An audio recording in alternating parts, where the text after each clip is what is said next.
성경은 예수님의 나심을 좋은 소식, 복되고 기쁜 소식이라고 말씀합니다. 예수 그리스도의 탄생은 온 세계의 가장 복된 복음입니다.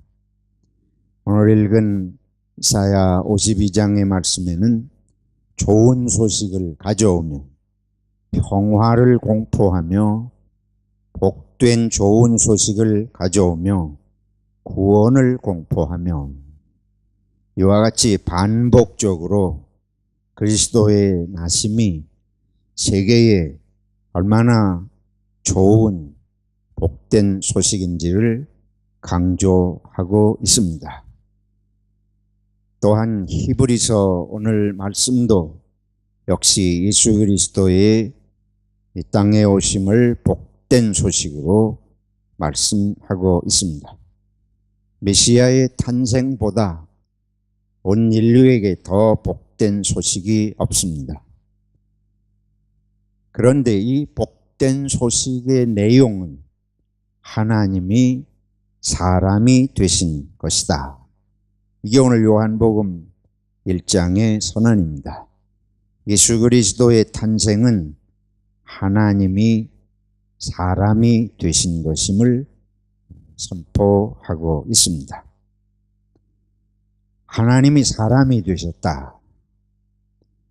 그게 어째서 복된 소식인가? 그게 무슨 까닭으로 온 인류에게 그토록 귀하고 좋은 소식인가? 우리 사람이 하나님이 되었다. 우리는 그런 것을 원합니다. 내가 신적인 능력, 신적인 지혜나 지식을 지니는 존재가 되고 싶은 마음이 사실 누구에게나 있습니다. 또 그런 신적인 능력과 지혜를 지닌 사람을 보기를 원해요. 역사는 그런 인물들, 그런 영웅적인, 초월적인 존재를 갈망하고 있습니다. 우리 한국의 정치 역사를 보면 대통령들이 이렇게 나오잖아요. 대통령이 처음에 될 때는 뭐 80%, 90% 어떤 때는 인기도가 아주 하늘을 찌를 것 같아요. 근데 그 대통령들이 임기가 끝날 때쯤에 가면 뭐 인기도가 이렇게 조사한 거 보면 어떤 사람은 10% 미만으로 떨어지는 사람도 있고 어떤 사람은 끝나고 감옥에도 가고 이 아주 시작할 때하고 끝날 때하고 사람들이 처음에는 뭐 아주 우리가 바라는 모든 무슨 일이든지 다 할 것 같이 기대도 하고 그렇게 생각을 하고 뽑지만 시간이 가면서 아무도 그런 인기와 그런 기대를 끝까지 지탱하는 사람이 없는 걸 우리들이 보고 있습니다. 예수님께서 하나님이 사람으로 나셨다. 우리가 사람이 하나님 된다 하는 거하고 거꾸로 우리는 날마다 그런 걸 꿈꾸는데 이거는 신이 사람이 되셨대요. 근데 오늘 한번 생각을 이렇게 뒤집어서 해보겠습니다. 우리는 내가 신이 됐다고 만약에 할 것 같으면 뭐 하늘을 날 것 같아요. 대학 입학 시험에만 합격해도 하늘을 날 것 같은데 근데 이제 거꾸로 좀 뒤집어 보자고요. 우리에게 좋은 소식이라 그러지만 당사자인 예수님에게도 이것이 과연 좋은 소식일까? 그런 생각을 우리 혹시 해보십니까? 신이 인간이 된다고 하는 게 그분에게는 무엇을 의미하는가? 하나님이 사람이 되신다고 하는 것은 여러 가지 생각할 수 있지만 첫째는 죄인 속으로 들어오는 것입니다. 우리가 조폭들의 그런 세계, 여러분 깡패 조직이나 조폭들 속에 들어가 살고 싶으신 분 혹시 있으십니까? 범죄자들의 세계에 들어가서 살고 싶으신 분 아마 여기 아무도 없으실 거예요. 폭력이 난무하고 전쟁이 일어나는 곳에, 살인이 날마다 일어나는 곳에, 인간과 인간이 날마다 싸우고 배신을 밥 먹듯이 하는 그런 곳에 가서 살아라. 여러분 그런 데로 이민 가실 생각이 있을 까닭이 없잖아요. 저와 여러분이 호주로 이민을 온 것은 이런 걸 기대하고 온 것은 전혀 아닐 것입니다. 우리가 꿈꾸는, 우리가 가서 살기 바라는 세상은 그런 세상이 아닙니다. 근데 하나님께서 인간이 되셔서 오셨다고 하는 것은 적어도 우리가 가지고 있는 신개념, 하나님 개념에서 볼 때는 그게 그분 자신에게 무슨 복된 소식이겠어요. 죄인들이 우글거리는 그 속에 들어가서 산다. 신이 하나님이 인간이 되신다고 하는 것은 인간이 겪는 고통을 겪는 존재가 되는 것을 말합니다. 옛날에 그런 잘못된 이론들이 있었습니다. 신은 고통을 받을 수가 없다. 그래서 신이 인간이 되어서 오셨다고 하는 것은 가짜다. 그거는 인간의 몸을 빌려서 온 것일 뿐이지 본성은 신성을 지니고 있기 때문에 그거는 그 신은 고통을 겪을 수 없다. 예수님을 그렇게 보는 이론이 있었습니다. 이걸 가현설이라 그래요. 도케티즘, 가짜라는 말이에요. 이렇게 사람의 몸만 빌려서 입었지 실제는 신이기 때문에 그분은 고통을 받지 않으신다. 이거는 이단 중에 이단입니다. 이것은 기독교 역사에서 가장 오랫동안 기독교 정통교리를 위협한 이단입니다. 이거는 요한 1, 2, 3서의 적그리스도라고 말하는 이 하나님이 이 사람의 육신으로 육을 입고 오신 것을 부인하는 자마다 적그리스도니 하고 말씀하는 것이 바로 이 내용입니다. 예수님께서 하나님이 사람으로 오신 것은 사람이 겪는 고통을 그대로 겪으시기 위해서 오신 것을 말하는 것입니다. 아마 여러분들 중에도 이런 가현설적인 신앙을 가진 분들이 기독교인들 중에 종종 있습니다. 예수님은 하나님의 아들로 오셨으니까 우리가 겪는 것과 같은 그런 고통은 겪지 않으실 거다. 절대로 그렇지가 않습니다. 인간은 이기적이에요.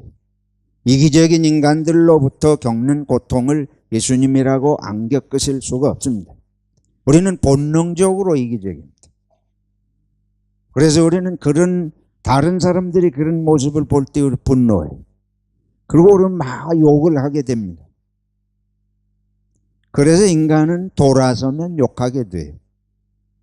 눈에 보이는 건 다 욕입니다. 거기서 빼놓는 건 자기밖에 없습니다. 왜 그렇게 하게 돼요?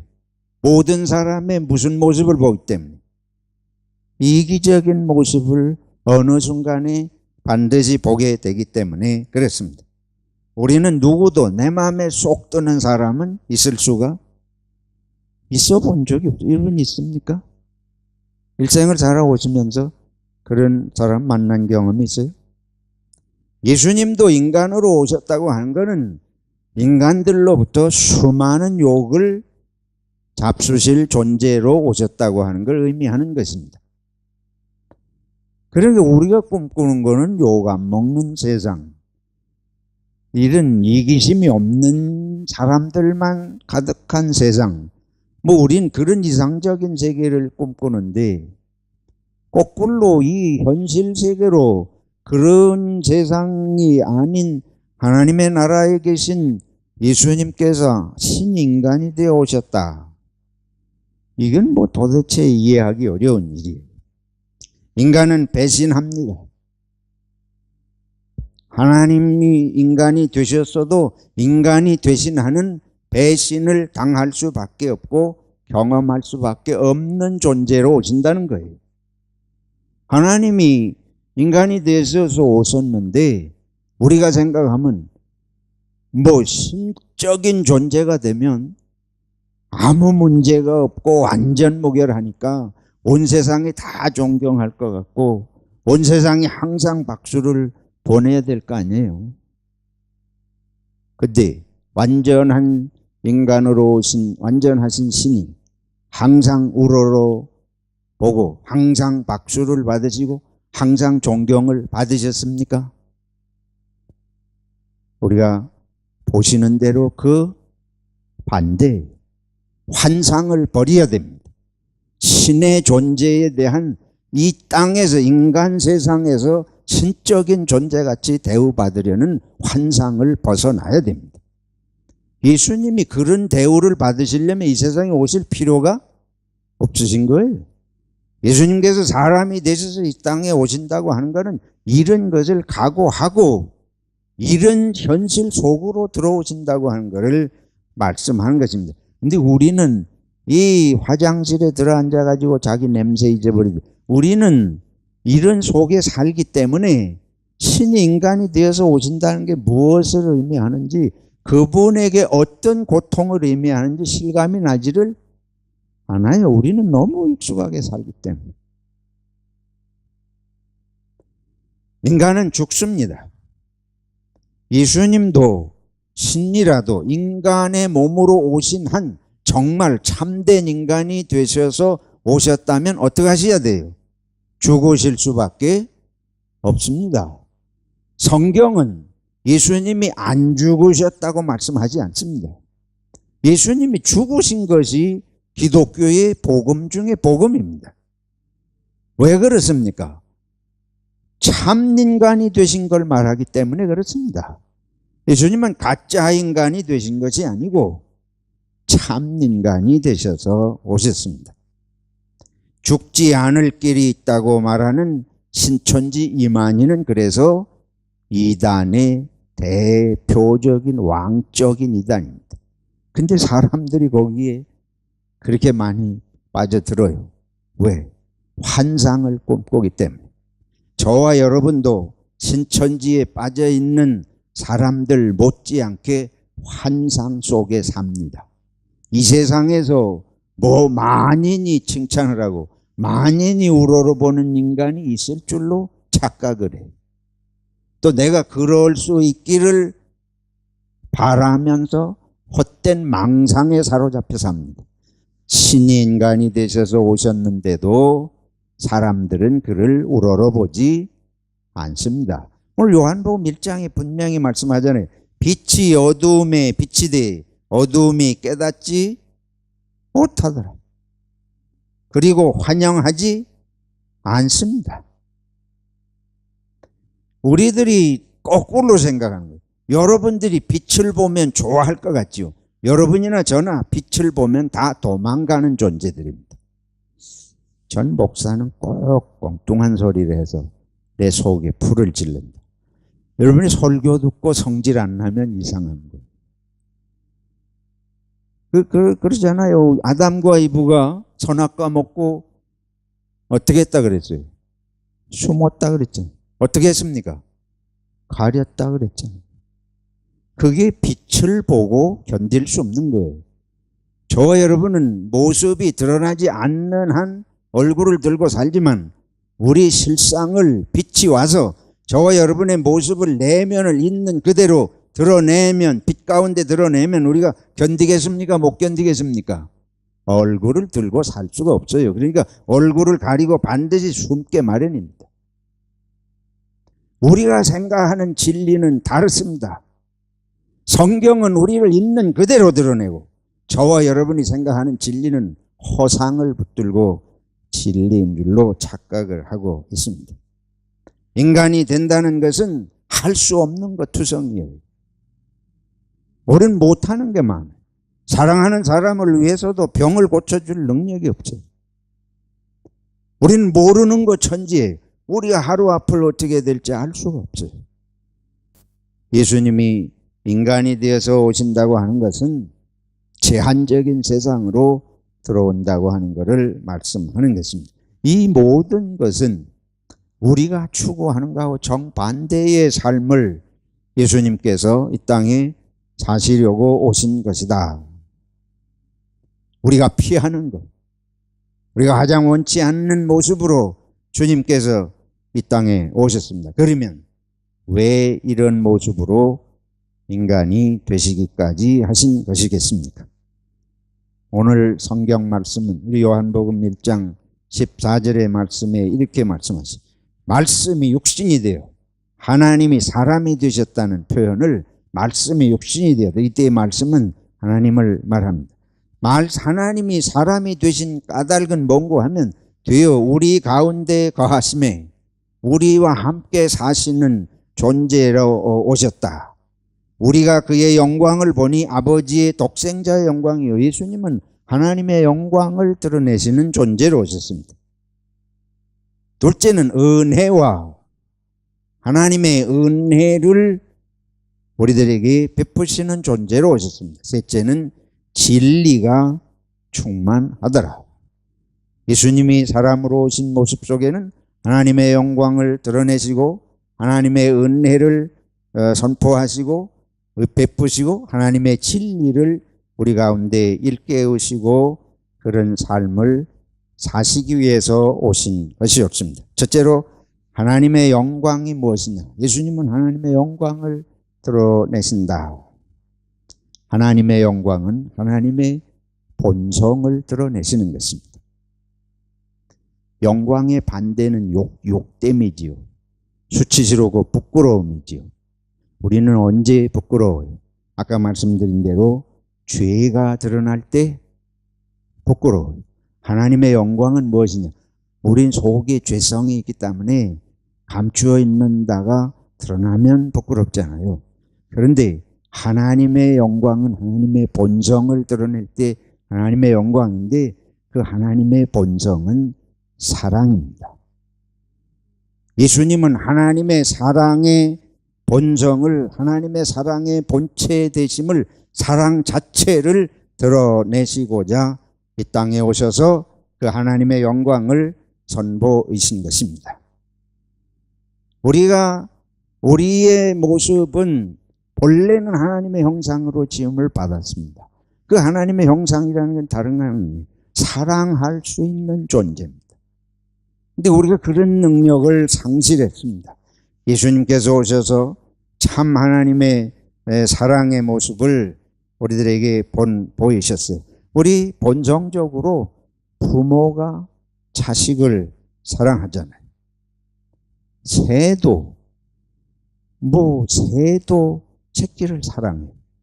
모든 생명 있는 피조물의 가장 본질적인 본성은 사랑입니다. 생명의 가장 근원적인 시작은 사랑인 것이에요. 진화론이 인간의 생명이 어디서 생겨났느냐? 그것이 무슨 이런 단세포에서 아메바에서 어떻게 되고 저쩌고 이론을 백날 이야기를 해도 사랑은 거기서 진화돼서 생기는 것이 아니에요. 인간을 생물적으로만 보는 어리석음이 바로 이 과학이라는 거예요. 거기 여러분들이 현혹되고 속으면 안 됩니다. 인간은 하나님께서 흙으로 지으신 다음에 뭘 불어넣으셨어요? 하나님의 영을, 생명을, 하나님의 영을 불어넣으셨는데 그것이 바로 사랑입니다. 우리의 감정이 사랑으로 종합이 되어야 됩니다. 그렇지 않으면 우리에게 있는 감정이 가장 다양하고 섬세한 것을 표현할 수 있는 존재가 인간의 감정이에요. 이 감정이 사랑으로 종합되지 않으면 가장 잔인한 감정적 존재가 될 수 있는 것입니다. 지식이 사랑으로 종합되지 아니하면 지식이 가장 파괴적인 도구로 변질이 되게 됩니다. 그래서 바울 사도는 모든 것 중에 제일은 무엇이라? 사랑이라. 사랑이 우리 속에서 사라질 때 우리는 더 이상 사람일 수가 없습니다. 전능하신 하나님이 온전한 사랑이시기 때문에 세상은 아름답게 되는 것입니다. 우리가 돈과 지식과 능력이 많은데 사랑이 없으면 우리는 가장 위험한 존재가 될 수밖에 없습니다. 북한이 핵을 개발한다고 합니다. 사랑이 없는 자들이 이러한 힘을 가질수록 세상은 위험한 세상이 되는 것입니다. 전능하신 하나님께서 사랑이시기 때문에, 그리고 그 사랑의 하나님으로 예수님이 이 땅에 오셨기 때문에 예수 그리스도는 하나님의 영광을 드러내는 존재 옳습니다. 둘째로 예수님은 하나님의 은혜라, 하나님의 은혜를 증거하시고 드러내시기 위해 오셨습니다. 은혜라고 하는 건 무엇이에요? 은혜는 죄인을 의인으로, 죄인을 하나님의 자녀로 삼아 주시는 것이 은혜입니다. 하나님께서 우리 죄 많고 죽을 수밖에 없는 우리들을, 그 모든 죄를 깨끗이 씻으시고 흰 눈보다 더 희게 그 우리를 하나님의 자녀로 삼으신 그것이 하나님의 은혜예요. 그래서 예수님의 탄생 속에는 그냥 나신 것이 막연히 탄생했으니까 축하하는 게 아니고 목적을 가지고 오셨어요. 우리를 죄에서 구원하셔서 자녀 삼으시는 하나님의 은혜, 하나님의 사랑에 우리를 향한 실천, 그것이 성탄의 아기 예수 모습 속에 들어있기 때문에 은혜가 충만하다. 하나님이 베푸시는 은혜를 주님께서 가지고 오신 것입니다. 이는 저를 믿는 자마다 뭐하지 않고 멸망치 않고 하나님이 세상을 이처럼 어떡하사 사랑하사, 그 사랑의 주님이, 그 사랑은 무엇이냐? 이처럼 사랑하사 누구든지 저를 믿는 자는 멸망하지 않고 죽지 아니하고, 이것은 다시 말하지만 육신이 죽지 아니하는 것을 말하는 것은 이 제한적인 육은 죽고 영원한 생명으로 다시 태어나서 영원한 생명을, 영생을 얻게 하려 하심이라. 인간에게 죄와 죽음의 가장 현실적이고 두렵고 궁극적인 문제를 해결하여 은혜를 베푸셨으니 예수 그리스도는 하나님의 은혜 중에 은혜인 줄로 믿습니다. 마지막으로 예수님은 진리로 오셨습니다. 하나님은 예수님을 통해서 참 진리를 보여주시고 진리대로의 삶이 어떤 것인지를 그대로 사시기 위해서 오셨습니다. 말씀이 육신이 되셨다. 우리는 언행일치가 안 돼요. 저 여러분이 가장 보고 싶은 것이 언행일치가 되는 사람입니다. 한국의 여론조사를 했습니다. 교회에 가장 기대하는, 기독교인들에게서 가장 기대하는 게 무엇이며 왜 오늘의 기독교인들에게 가장 실망하는 게 무엇이냐? 그러니까 말과 행실이 똑같다? 다르다. 기독교인이라 그러면 말과 행실이 일치가 돼야 될 것 같은데 자기들이 볼 때에 그게 맞질 않는다. 저도 마찬가지입니다. 우리의 제일 큰 고민은 언행일치가 안 되는 것입니다. 이거는 예수를 믿는 사람이나 안 믿는 사람이나 우리가 크게 다를 바가 없어요. 예수 믿는다 그래서 어느 날부터 갑자기 언행일치가 완벽하게 된다 그러면 이 세상 예수 믿는 사람 많아지면 다 뭐가 되겠어요? 다 천국이 되겠어요. 이 땅에서는 우리는 육신을 가진 존재로서는 언행일치적인 삶을 사는 것이 너무도 힘들어요. 왜냐하면 우리들의 본성의 이기심이 들어있기 때문에. 언행일치가 안 되는 건 이기적으로 사는 거, 그런 얘기 아닙니까? 이타적으로 사는 것이 뭐예요? 그게 언행일치인데 그거 우리가 잘 되질 않아요. 말씀과 삶이 분리가 되어 있습니다. 우리 성도님들이 목사에게 가장 실망하는 이유가 뭐예요? 말은 잘해. 근데 저는 볼 때에 그게 그렇게 보이지가 않아요. 여러분, 부탁을 드립니다. 설교자를 보지 마시고 설교의 내용만 들으시기를 축원합니다. 저를 보아야 아무 소용이 없어요. 저도 여러분하고 똑같이 부족하고 허물이 있는 자인데, 그런데 예수님은 말씀이 뭐가 되셨어요? 육신이 되셨어요. 말씀이 그대로 삶이 되셔서 언행이 일치되는 삶으로 사시고 죽으셨습니다. 이걸 우리들에게 보이신 것입니다. 그래서 예수님은 진리예요. 진리 자체이십니다.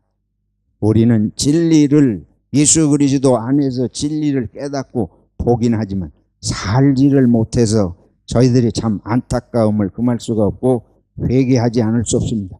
이제 결론입니다. 그럼 어떻게 해야 되겠느냐? 우리는 예수님을 구경만 하고 있으라고 오셨느냐? 예수님을 통해서 하나님의 영광, 사랑의 삶을 보고 예수님을 통해서 우리가 죄사함을 받고 영생에 이르는 하나님의 은혜를 받아들이고 믿고, 그리고 이제 부족하지만 이 땅에 사는 동안 예수님의 말씀과 삶을 진리로 알고 그대로 살도록 노력해야 할 줄로 믿습니다.